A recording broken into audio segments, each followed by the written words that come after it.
क्या आपने कभी सोचा है कि एक साधारण व्यक्ति अपनी अनोखी सोच से पूरे देश में चर्चा का विषय बन सकता है? कॉकरोच जनता पार्टी के संस्थापक अभिजीत दीपके की कहानी कुछ ऐसी ही है। संघर्ष, विवाद, सोशल मीडिया की ताकत और राजनीति को नए अंदाज में चुनौती देने की यह कहानी आपको चौंका देगी। अभिजीत दीपके, कॉकरोच जनता पार्टी के संस्थापक की अनोखी कहानी। भारत की राजनीति में समय समय पर ऐसे चेहरे सामने आते रहे हैं जिन्होंने अपने अलग अंदाज और अनोखे विचारों से लोगों का ध्यान अपनी ओर खींचा है। ऐसे ही एक नाम है अभिजीत दीपके। अभिजीत दीपके जो कॉकरोच जनता पार्टी के संस्थापक के रूप में चर्चा में आए। सोशल मीडिया से लेकर राजनीतिक गलियारों तक उनका नाम अचानक चर्चा का विषय बन गया। लेकिन आखिर अभिजीत दीपके कौन है, उनकी सोच क्या है और उन्होंने ऐसी पार्टी बनाने का फैसला क्यों किया जिसका नाम सुनकर लोग पहले हैरान हो जाते हैं। अभिजीत दीपके की कहानी किसी पारंपरिक राजनेता की कहानी नहीं है। वह उन लोगों में से हैं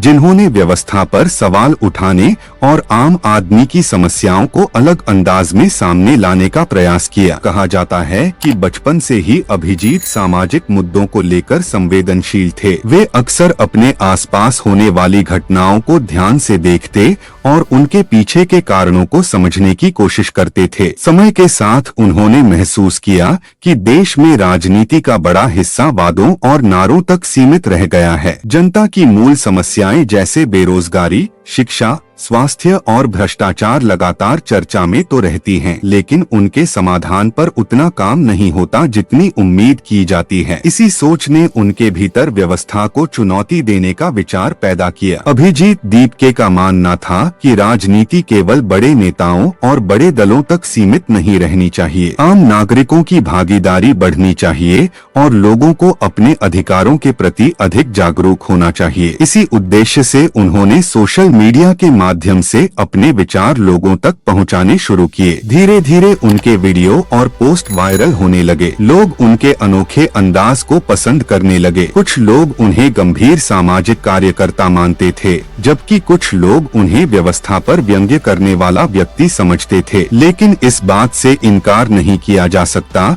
कि उन्होंने बहुत कम समय में बड़ी संख्या में लोगों का ध्यान अपनी ओर आकर्षित किया। इसके बाद अभिजीत दीपके ने एक ऐसा कदम उठाया जिसने उन्हें राष्ट्रीय स्तर पर चर्चा में ला दिया। उन्होंने कॉकरोच जनता पार्टी नामक संगठन की घोषणा की। पार्टी का नाम सुनते ही लोगों के मन में सवाल उठने लगे कि आखिर कॉकरोच ही क्यों? अभिजीत दीपके ने कई बार अपने भाषणों और सोशल मीडिया पोस्ट में कहा कि कॉकरोच एक ऐसा जीव है जो सबसे कठिन परिस्थितियों में भी जीवित रह सकता है। उनका तर्क था कि आम भारतीय नागरिक भी अनेक कठिनाइयों, चुनौतियों और संघर्षों के बावजूद लगातार आगे बढ़ता रहता है। इसलिए कॉकरोच को उन्होंने संघर्ष, धैर्य और जीवटता का प्रतीक बताया। हालांकि इस नाम को लेकर खूब विवाद भी हुआ। कई लोगों ने इसका मजाक उड़ाया, जबकि कई लोगों ने इसे व्यवस्था पर एक प्रतीकात्मक व्यंग्य बताया। लेकिन अभिजीत दीपके का कहना था कि यदि नाम लोगों का ध्यान खींचता है और उन्हें समस्याओं पर सोचने के लिए मजबूर करता है तो उनका उद्देश्य पूरा हो रहा है। कॉकरोच जनता पार्टी के गठन के बाद अभिजीत दीपके ने विभिन्न मुद्दों पर अपनी राय खुलकर रखनी शुरू की। उन्होंने युवाओं के रोजगार, किसानों की समस्याओं, शिक्षा व्यवस्था और भ्रष्टाचार जैसे मुद्दों को प्रमुखता से उठाया। उनका दावा था कि उनकी पार्टी आम जनता की आवाज बनने का प्रयास करेगी। सोशल मीडिया के दौर में अभिजीत दीपके को बड़ी लोकप्रियता मिली। उनके समर्थकों का कहना था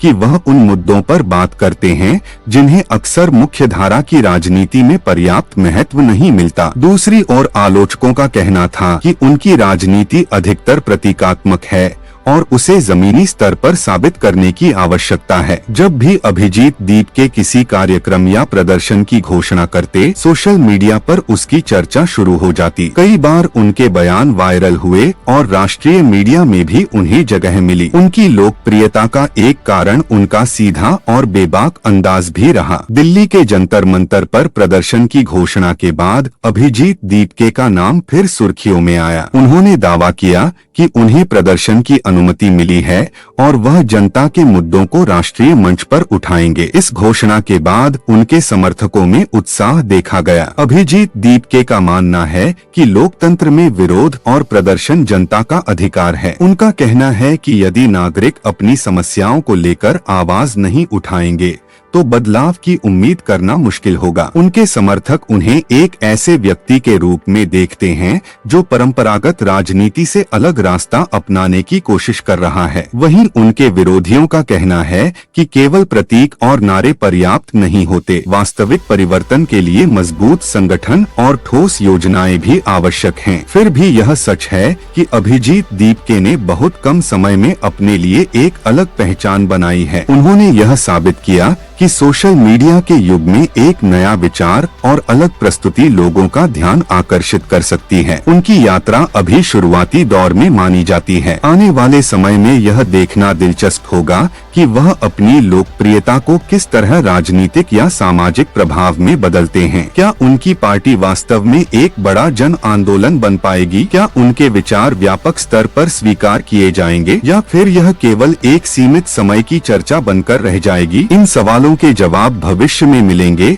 लेकिन फिलहाल अभिजीत दीपके भारतीय राजनीति और सोशल मीडिया की दुनिया का एक चर्चित नाम बन चुके हैं। उनकी कहानी संघर्ष, विवाद, प्रयोग और नई सोच का मिश्रण है। यही कारण है कि लाखों लोग उनके बारे में जानना चाहते हैं और उनके अगले कदम पर नजर बनाए हुए हैं। आज अभिजीत दीपके का नाम केवल एक व्यक्ति का नाम नहीं बल्कि एक ऐसी बहस का हिस्सा बन चुका है जिसमें राजनीति, सामाजिक बदलाव, जनता की भागीदारी और व्यवस्था पर सवाल शामिल हैं। यही वजह है कि उनकी कहानी लगातार चर्चा में बनी हुई है और आने वाले वर्षों में भी उनके बारे में बहस जारी रहने की संभावना है।